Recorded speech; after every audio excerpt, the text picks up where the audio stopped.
Gracias por estar con nosotros. Thank Seguimos you for con joining un us. evento muy importante en nuestro And we're programa. going to Ahora continue with tenemos our la program participación today. en vivo. Ella está en Ginebra, en Europa, de la señora Doreen is Doreen in Geneva. Bogdan-Martin. Déjenme explicarles brevemente quién es Let me ella. Ella es introduce la her. directora del Departamento She's the de director Desarrollo de la Unión Internacional de from the Telecomunicaciones. International Y Telecommunication Union, muy the importante, Development fue Bureau. elegida en el año 2018 And she en was este selected cargo. in Es la primera mujer en 2018 ocupar for uno de she estos was cargos tan appointed importantes this en este position at puesto that en Naciones time. Unidas en And she's very 153 important años de for historia the de la organización. Así UN que ella organization, representa para especially nosotros las after mujeres que trabajamos en 153 tecnología years. un So modelo a for us, seguir y for un the women working ejemplo in de que technology, it's a role la model capacidad de las and an mujeres también para example ocupar estos roles de that liderazgo. Ella women también can ha take this supervisado la role. creación de She la has Broadband supervised the Initiative for creator of the Development, Broadband Commission for sería la Sustainable Comisión Development, de Ancho de Banda para Desarrollo Sustentable, for donde development ella ha broadband, sido obviously, secretaria for sustainable ejecutiva development, y ha where she has ocupado been the executive antes director. And cargos she importantes en el also gobierno de worked los Estados in many Unidos, en la important NTIA, positions in the y United también tuvo una States, in carrera the muy IMTA, importante en la Unión and Internacional de also Telecomunicaciones in desde el the año 99. International Así que le vamos a Telecommunication dar la Union since bienvenida a Doreen, que ha tenido la gentileza, ella tiene una 2004. agenda súper So thank you, ocupada, pero Doreen. muy I know feliz that de you're estar aquí con busy, nosotros. but she was so kind to be here with us today. Doreen, over Thank to you you. so much, Olga. Muy buenos días a todos. Distinguished delegates to this 12th edition of South School on Internet Governance, thank you so much for inviting me to speak to you today on a topic that is very close to my heart. I would like to begin with a quick introduction for those of you that may not be familiar with the ITU and our work. ITU is the United Nations Specialized Agency for Digital Technologies. We're based in Geneva, Switzerland, and we have 13 offices around the globe. We've been leading the global development of communication technologies for over 150 years, from the invention of the first international telegraph networks to the advent of the telephone, followed by telex systems, communication satellites, connected computers, mobile phones, and of course, most recently, the internet. My own role as Director of Telecommunications Development is all about bringing the transformational power of digital innovation to people everywhere. Our focus on inclusive connectivity naturally means that we also focus on increasingly on technology and gender issues. Because right now, the power and transformational potential of connectivity is not equally distributed. In fact, you might be shocked and perhaps even pleased to learn that ITU statistics confirm that women trail behind men in internet access in every part of the world, except Latin America. So congratulations to the Latin American region for showing the world how it should be done. The latest ITU figures estimate that 3.6 billion people around the world remain totally unconnected to the internet. And the majority of these are girls and women. As a global average, 52% of women are offline compared with 42% of men. But we know that even this depressing figure doesn't paint a true picture because in the world's poorest nations, women's access to technology is much more limited. A recent report by our Equals Access Coalition indicates that in the world's 47 least developed countries, only 1 in 7 women is connected, with women 33% less likely to have internet access than their male counterparts. Even more worrying, I would say, research shows that this digital gender gap is actually widening. It's getting bigger. And it's getting bigger in the very parts of the world that could actually benefit the most from better connectivity. The mobile industry body, the GSMA, reports that in low and middle income countries, over 300 million fewer women than men access the internet via a mobile phone. And women are also 20% less likely than men to own a smartphone. Unequal access to ICTs is not new, but this connectivity chasm has actually taken a much greater amplitude in the wake of the COVID pandemic. as women once again bear the brunt of the social and economic consequences of this crisis. We have heard stark warnings from the UN Secretary General, Antonio Guterres, as well as the UN Deputy Secretary General, Amina Mohammed, that the pandemic is dramatically exacerbating existing gender inequalities. And this came across very clearly in last Friday's UN General Assembly high-level meeting on the Beijing Platform for Action, the Beijing Plus 25 celebration. Philanthropist Melinda Gates recently noted that ignoring the impact of COVID-19 on women could ultimately cost the world as much as $5 trillion US. And the education activist Malala warned that 20 million school-age girls that have been impacted by school closures may never get the chance to resume their education once the pandemic has abated. In parts of the world where women are already disadvantaged in so many ways, the further prejudicial impact of the digital gender divide means that girls and women are also disproportionately excluded from tech-enabled measures that are designed to mitigate the health, social, and economic repercussions of the pandemic. Of course, despite women making up the vast majority of frontline health workers and home carers. Of course, the digital gender problem is not just about access. Around the world, women are chronically underrepresented in the tech sector at the very time when digital technologies are dramatically reshaping the societies and the economies that we live in and the values that we live by. And even as research clearly indicates that the majority of future jobs will require at least basic digital skills, women are much more likely to lack those skills than men. My colleague, the UNICEF Executive Director, Henrietta Fore, recently reminded the global community that the learning challenges that girls and young women already experience are worsening in the wake of this pandemic. And that means that we need to work much harder and faster to ensure equal opportunities for girls in digital skills acquisition. And we need to do this if we're going to fully leverage the potential of ICTs as the foundation of a better future for all. Right now, multiple barriers are holding girls and women back.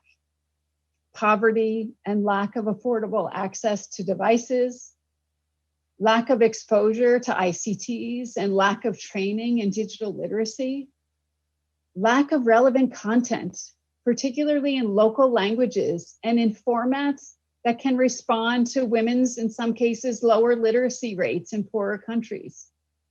Concerns about online safety, entrenched gender stereotypes and cultural norms, and also the lack of visible female role models in an industry that is still overwhelmingly dominated by males. The stakes in ensuring gender equitable digital inclusion have never been higher, with chronic digital deprivation exerting a strong negative influence on girls' and women's future prospects, as well as on national, regional, and global socioeconomic progress. We know that digital technologies can be a key driver of development, and we know how empowering meaningful access to ICTs can be for women and girls. We need to put in place workable, sustainable solutions to redress the digital gender gap. And this needs to be a collective action that unites governments, network operators, digital equipment and software developers, educational institutions, and technology platforms in the pursuit of one goal. And that goal is to make access to technology a basic right for all. At the ITU, we recognize the fundamental importance of partnership and collaboration in achieving this goal. In fact, ITU is unique among UN agencies in that through our 155-year history, we've welcomed members not just from national governments, but from the private sector, from research institutions, from industry bodies, and even from NGOs. ITU's consensus-focused culture has always been about finding ways that we can work together holistically to drive technological progress through collaborative work to develop global technical standards, through consensus on ways to equitably share precious resources like radio frequency spectrum, and through multi-stakeholder connectivity and capacity building partnerships that are aimed at getting communities connected. One great example that I'd like to share with you in the digital gender space is the Equals Global Partnership for Gender Equality in the Digital Age. I co-founded this back in 2016 with UN Women, UN University, and GSMA. And Equals represents a very successful example of cooperation with more than 100 committed partners across 115 countries. It was built around 3 coalitions: access, skills, and leadership. And through this successful multi-stakeholder partnership, over 52,000 women and girls have already received digital skills training. And we have 146 research projects that have been undertaken in countries around the world in order to help us better understand the gender digital divide and to identify potential effective remedies appropriate to local environments. A flagship activity that falls under the Equals banner is our Girls in ICT Day annual event. This is a global event that's now celebrated in over 170 countries around the world on the 4th Thursday in April. And to recognize groundbreaking work in promoting gender equality, we also have our forthcoming edition of our Equals in Tech Awards. This is an international competition that rewards work in digital access, in skills, leadership, and research. And we'll be announcing this year's winners towards the end of the year, and I do hope that many of you will join us for that online celebration. At the ITU, we also focus on building professional tech skills through our Girls Can Code programs that we launched in the Americas region last year. And these hands-on workshops are for young women where we try to teach them the needed tech skills. And we're hoping to roll out a program later this year in the Caribbean. I also want to highlight another exciting partnership, and that is our Giga partnership with UNICEF and others, because this is an ambitious project to connect every school in the world to the power of the internet. And this project has enormous potential for young girls, but also for young women in local communities. Giga aims to connect every young person in the world to information, opportunity, and choice. For girls, particularly in remote and rural communities, the acquisition of digital skills and the ability to access a whole world of educational resources online could be a true life changer. And for local women, Giga could also represent a new world of opportunity, because in the wake of the COVID pandemic, we're broadening our vision to ensure that connected schools can also serve as community hubs for internet access and training. Imagine what that might mean to millions of housebound women who currently lack access to a connected device. Complementing all of these activities, I'm also very excited to be taking an active role in the new generation equality process that's facilitated by UN Women, co-hosted by the governments of France and Mexico, and ITU will be co-leading the Tech and Innovation Coalition, working together with UNICEF and other partners. And our goal here is to develop impact-oriented blueprints that will help to accelerate progress in bridging the digital gender divide. And we'll do this through more active engagement and participation of women and young girls. Distinguished South School delegates, I want to leave a bit of time for questions. So let me just close by reiterating why all of these activities matter so much. They matter because digital technologies are profoundly reshaping the world that we live in and the world that you as young people will soon inherit. As our digital ecosystems grow and become increasingly complex, the foundational choices we make today will be with us for many generations to come. Digital technologies give us a real chance to change the world, and we need to strive every day to ensure that the old entrenched inequalities of our analog world are not replicated or even amplified in the digital worlds. ITU and the UN system are committed to doing all in our power to ensure that our global digital transformation is a truly democratic transformation that creates connected societies and economies that benefit men and women equally. I hope many of you will be inspired to join us so that together we can make the world that we want a world of equal opportunity for all. I thank you very much. Thank you very much, Doreen. I applaud you from the distance, and I'm sure that all the audience is applauding you. As a small contribution to this issue that you have so well presented, the South School of Internet Governance from day zero in 2009, we always have 50 women and 50% men in the fellowship. Not so easy in the panels and in the experts. As you have rightly mentioned, the leadership in technology companies is mainly led by men. But do you have time for one question? Sure. And I was so pleased to meet you in person in Buenos Aires. Maybe you don't remember, but we met in Buenos Aires right before you were elected in your very important role. And that, for me, that was a very, very memorable moment. Doreen, you're a global leader and a model to follow for all women and young students in the world. This pandemic brought to the developing world new economic and social challenges. In this changing context, what is your message for the young women in our region who may be in the moment of selecting their university career or studies? And let me tell you that the School of Internet Governance and the Argentina School of Internet Governance in the recent years have a lot of young students from the last year of high school. So that your message will be very important for them. Thank you so much, Olga, for the question.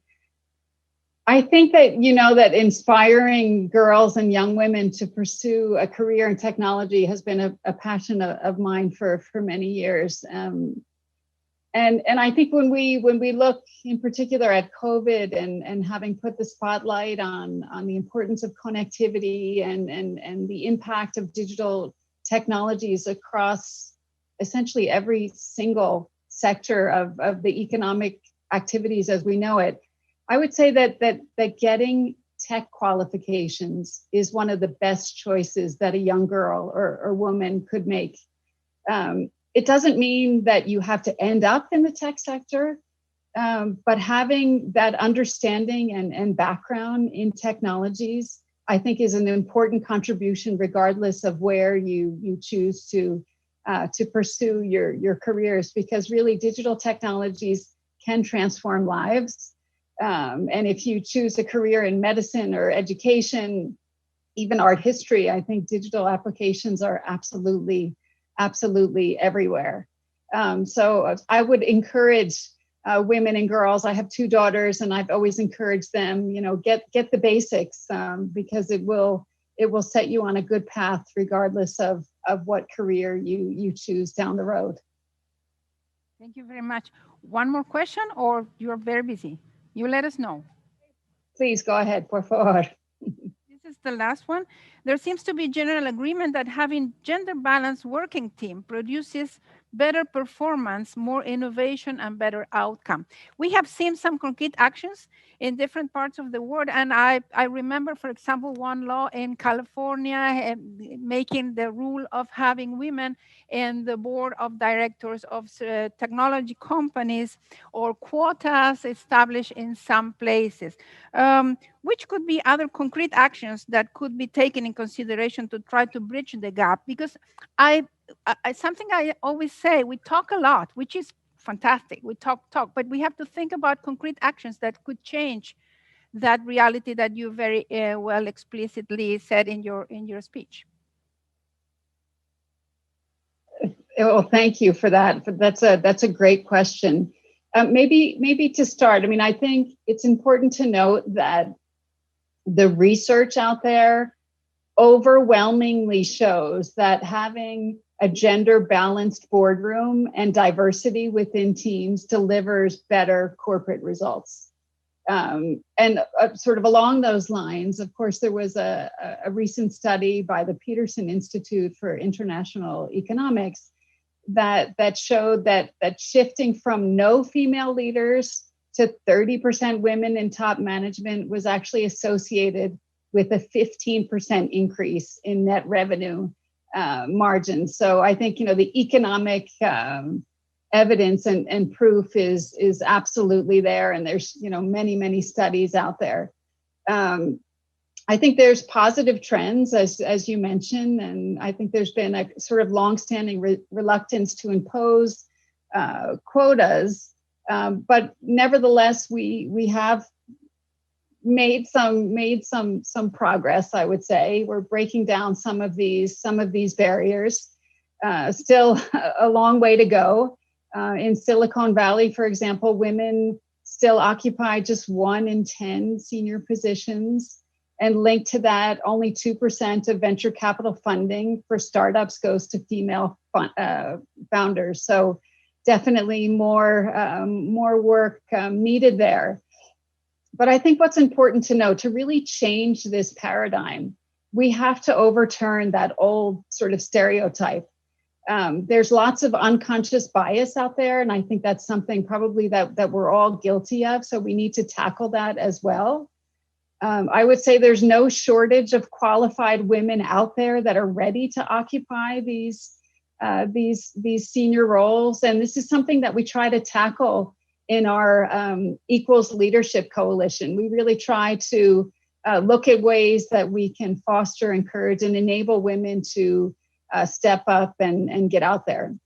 I think another important point I just wanted to stress is measuring. And we've seen, even in our own context in the IT world, and Olga, you probably recall this well, we have a gender dashboard that we set up. So we started to measure and count how many women are coming to our meetings, how many women are heading delegations, how many women are chairing study groups, working parties, chairing conferences.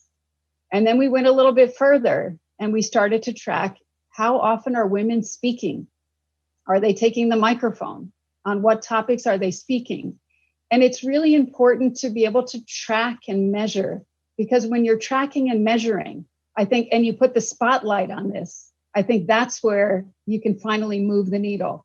And I hope that we will get more women to step up and come forward and really take up those leadership positions, which is really so needed. Thank you. Thank you very much. Your words are very inspiring. For those of you listening, follow Doreen in social networks. She is always in the right place, in the best event that she can be, given the right message. So please follow her. And thank you, Doreen, very much for your time, for your willingness in giving this message to our students, to our community. I'm happy that you said that Latin America has good numbers about some gender numbers, which is encouraging. I personally have been working for promoting gender women in engineering for many years, for more than 20 years. And I think that we are getting some momentum now about the importance of STEM education in women and men, because it's a lot of demand in the market, which is good for having a good job. So thank you, Doreen, very much. And we see you in the net. Thank you, Olga. You're a role model to all of us. Muchas gracias. Un honor para mí y hasta pronto. Gracias. Nosotros. Gracias.